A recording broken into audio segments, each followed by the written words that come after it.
Maya had always believed that the quietest moments often held the loudest emotions. She liked stillness, soft lights, the kind of nights where time felt slower. Raina, on the other hand, carried a lively energy, the sort of warmth that filled a room even when she wasn't trying. Yet somehow, despite being opposites, their friendship had become the safest place for both of them. They met 5 years ago at a bookstore, Maya searching for a poetry collection and Raina arguing with the cashier because they had run out of her favorite romance novel. They laughed at the situation, exchanged a few sentences, and walked out together talking like old friends. That day turned into weekly meetings, then daily calls, and eventually a bond neither of them could define but both deeply cherished. Their lives changed, but their connection stayed constant. So when Maya texted, "Come over for dinner tonight. I made something special," Raina said yes instantly.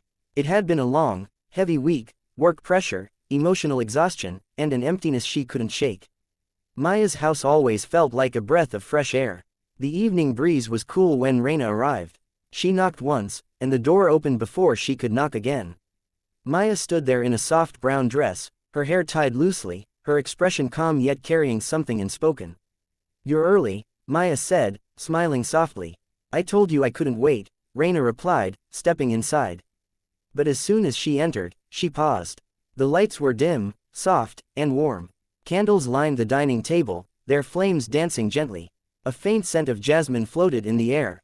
It wasn't dramatic, but it was beautiful, intentionally beautiful. And it made her heart flutter. "You did all this, for me?" Raina asked, her voice quieter than usual. "For us," Maya corrected, brushing a strand of hair behind her ear. "I thought we both needed something peaceful tonight." Raina smiled, touched in a way she wasn't ready to admit out loud. "You always know." "I try," Maya whispered, and for a moment, her eyes held something soft, almost vulnerable. Dinner was simple but perfect. Grilled vegetables, creamy pasta, fresh bread, and Maya's signature lemon drink. They talked about everything. Work stress, silly office gossip, the new novels they were reading, and a long serious discussion about whether life would be easier if people came with instruction manuals. But as the conversation flowed, so did something beneath it. Each time Raina laughed, Maya's eyes lingered a little longer. Each time Maya adjusted the candle or poured her more drink, Raina found herself noticing the delicate movements of her hands. There was a softness between them tonight, a kind she had never let herself analyze before. Halfway through dinner, a small silence settled between them, not awkward, just different. "Why are you looking at me like that?" Raina finally asked, trying to sound playful but failing. Maya didn't look away. "I just like seeing you happy." Raina's chest tightened. "You make me happy." The candles flickered between them, painting their faces in warm gold. Raina suddenly felt aware of every emotion sitting quietly inside her, not loud, not dramatic, just present. Like something that had been growing silently, waiting patiently for this night. After dinner, they moved to the balcony, carrying their glasses with them. The night sky stretched above, sprinkled with faint stars. The street was quiet, wrapped in a kind of peace that felt rare. Maya leaned on the railing, her hair catching the soft wind. Raina stood beside her, close enough to feel the warmth of her shoulder. "You've been distant this week," Maya said gently. "Are you okay?" Raina exhaled slowly. She should have expected the question. Maya always noticed when something was off. "I don't know," she admitted. "I've been feeling lonely, even when surrounded by people." Maya turned to face her fully. "You're not alone." Raina blinked, the sincerity in Maya's voice cutting deeper than expected. "I know, I have you. But sometimes I worry that I lean on you too much." "You can lean on me as much as you want," Maya whispered. "You're allowed to. And what if one day you get tired of being the person I go to for everything?" "I won't." Maya took a tiny step closer. "I care about you, Raina. More than you think." Raina swallowed, her heartbeat suddenly louder than the soft street sounds below. The way Maya said it, slow, intentional, almost trembling, sent a ripple through her chest. "Maya," she whispered, not sure what else to say. Maya looked down, her fingers lightly tracing the railing. "I'm sorry if tonight feels too much," she said softly. "I didn't want it to be overwhelming. I just wanted you to feel cherished." The word hit Raina like warm rain. "I don't feel overwhelmed," Raina replied, her voice low. "I feel seen." Maya looked up, eyes shining with something raw and gentle. "Good." They stood there, breaths mixing with the cool air, emotions quiet yet powerful. Raina felt the moment stretch, thicken, deepen. There were no fireworks, no dramatic soundtrack, just two hearts softly recognizing each other. Finally, Raina asked the question sitting on her tongue since she entered the candlelit room.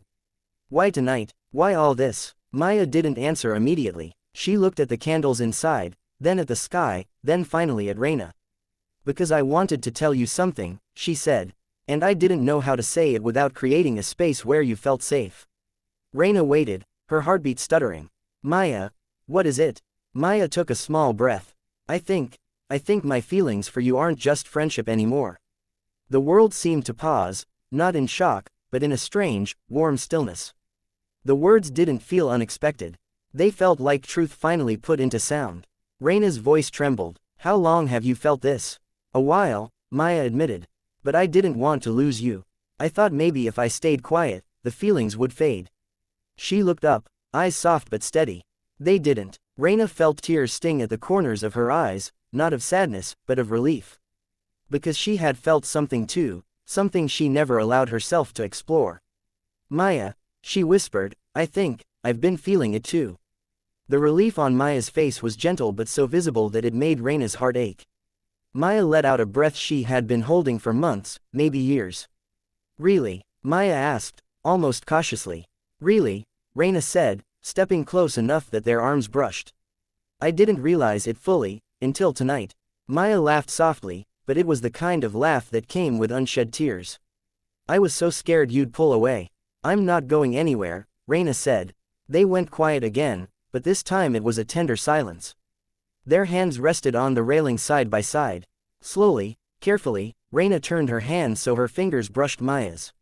Maya didn't move away. Instead, she intertwined their fingers gently, as if afraid too much pressure would break the moment.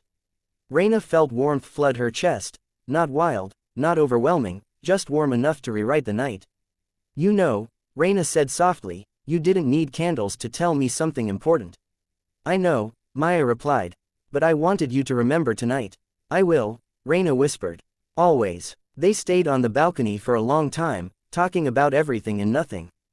But the air between them had changed, lighter, deeper, filled with new beginnings. Eventually, they went back. Inside, the candles were still glowing, their flames soft and steady. The whole room seemed to hold its breath, as if honoring the moment. Maya, Raina said, standing in front of her, can I tell you something? Of course. You make me feel safe, in a way no one ever has. Maya's eyes softened. And you make me brave. Raina stepped closer. Maya didn't move, didn't speak. She simply existed in the moment with a quiet openness that made Raina's heart expand. Their foreheads touched. Not a kiss, not yet, but something beautifully intimate. A promise in silence. I'm glad I came tonight, Raina whispered. I'm glad you're here, Maya replied. They didn't rush anything. They didn't need to. The night was theirs, slow, gentle, patient. A quiet beginning written in candlelight. And as the flames flickered softly around them, both women understood something simple but powerful. Sometimes love doesn't arrive with storms. Sometimes it walks in gently, sits beside you like a friend, and waits for the right night to be seen. Tonight was that night, a night where friendship quietly opened the door to love, warm, tender, and beautifully real.